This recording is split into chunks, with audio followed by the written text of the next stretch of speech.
So, what do you know about Freemasonry?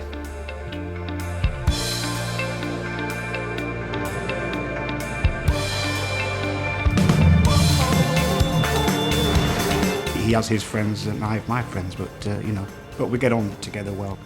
Yeah, I think I'm a bit of an adrenaline junkie, really. Yeah, to say the least. Occasionally we take a Subaru Impreza on the track.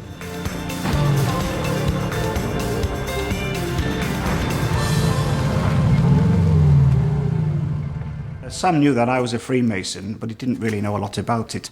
And so I basically said to him, well, why don't you go join and see what it's like? And so he did.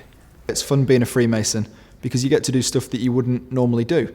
You know, you're in a society, it's a fraternal society, and everyone's really nice to you, and you all sort of get together and you have a laugh, and there's no preconceptions about because you're young, you know, you're this or you're that.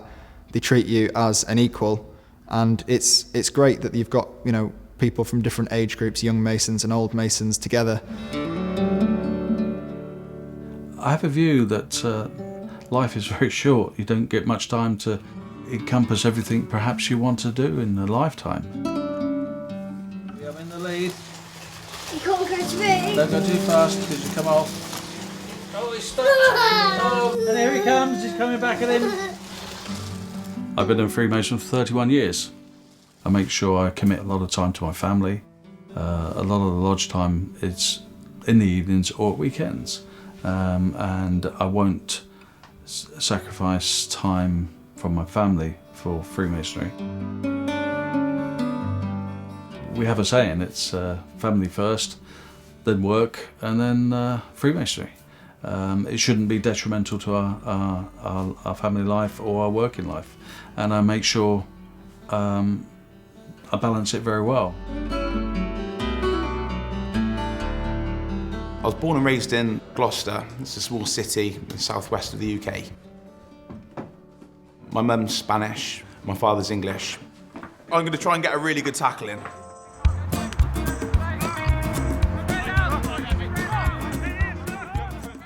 I spoke to my friend and asked about it.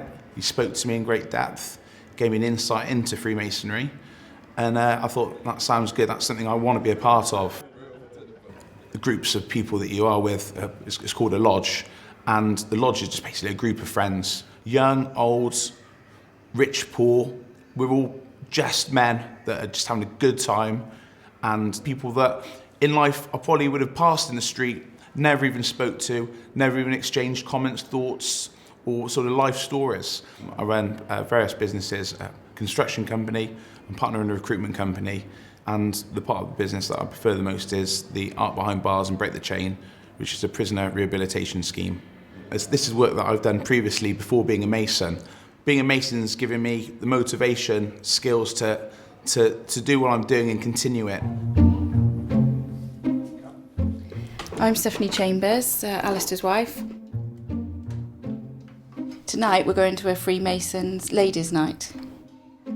Initially, before he joined, obviously there was a time where we were discussing it, which was nice, he involved me in.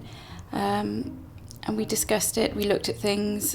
I was concerned it might take up a lot of his time because we're short of time, 5 children. The business it's quite a busy household. But actually it hasn't. You look at why Freemasonry has been successful. I think it's much more to do with the common desire to behave properly, to look after each other and enjoy each other's company. And all that naturally leads to charity. But Freemasonry wasn't set up originally for charity. It's just been a completely natural byproduct of it. I can give you an illustration that with the Philippines hurricane, it gave £50,000 nearly on day one to the Red Cross. And the fact that it can react so quickly to these disasters is of enormous benefit to the charities which are the recipients. Charity is really important to me. My grandmother's been disabled since she was 18, and so it means a lot to be able to help other people.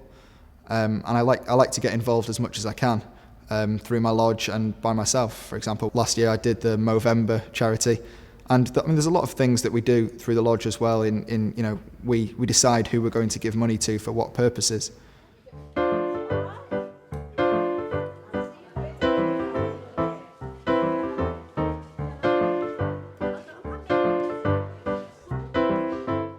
BI was set up in 1842. We cater for dementia care, residential care and nursing care. Today we are making fairy cakes. Sugar in with your margarine. We have quite a bit of fun here one way and another. They're all very different, the people living here, and they all come from different backgrounds. Freemasonry is very much an extended family. When I had to finally give up my flat, that was the worrying part. Where am I going to end? When I saw this room, I thought, oh, it's big. Oh, it's lovely. And from that day onwards, I've kind of come to life again, so. Are we looking after you well? Oh, they call me Mrs. Giggler. I know.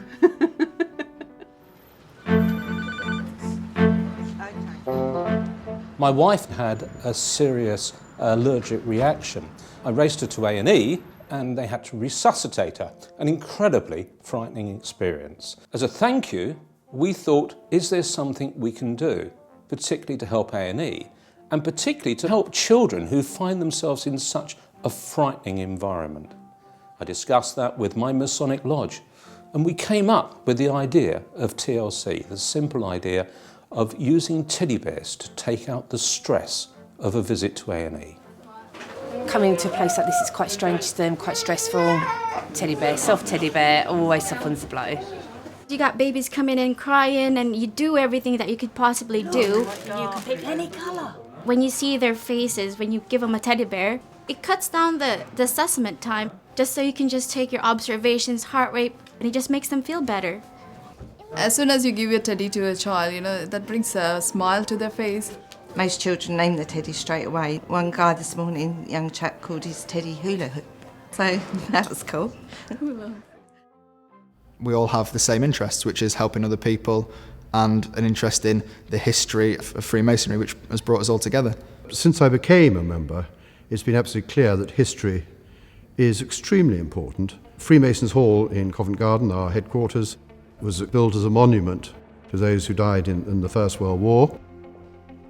The building is open to the public, as indeed are virtually all Masonic buildings throughout the country.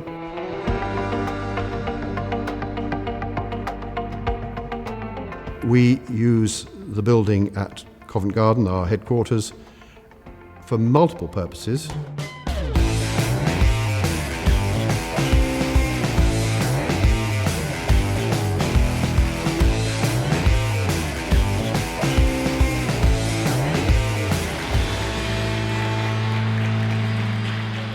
Is Freemasonry right for everyone? I would say yes, as long as you don't carry your preconceptions with you.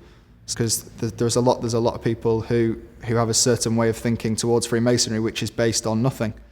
But if you open your mind to it and experience it, then absolutely it's for everyone. Everyone likes to have friends, everyone likes to help other people.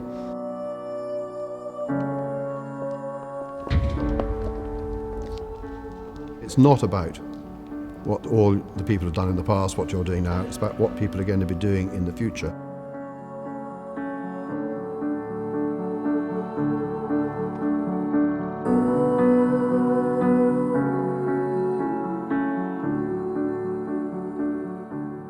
There are no political links. In fact, it's actually banned in a lodge to talk about religion or politics, as those are the two main things that people have such different opinions on. Regardless of how hectic your life is, you can put in and take out what you want to, and that's what I really enjoy. That's what I like about Freemasonry. It's given me more confidence, confidence in my work and in other aspects of my life. You listen to people more, you're more open-minded, you do really become a better person. For me, the value and teachings of Freemasonry have made me the man I am today. I think the one thing that a new person coming into Freemasonry can gain is a perception as to how they should behave towards this world in general. So, what do you know about Freemasonry?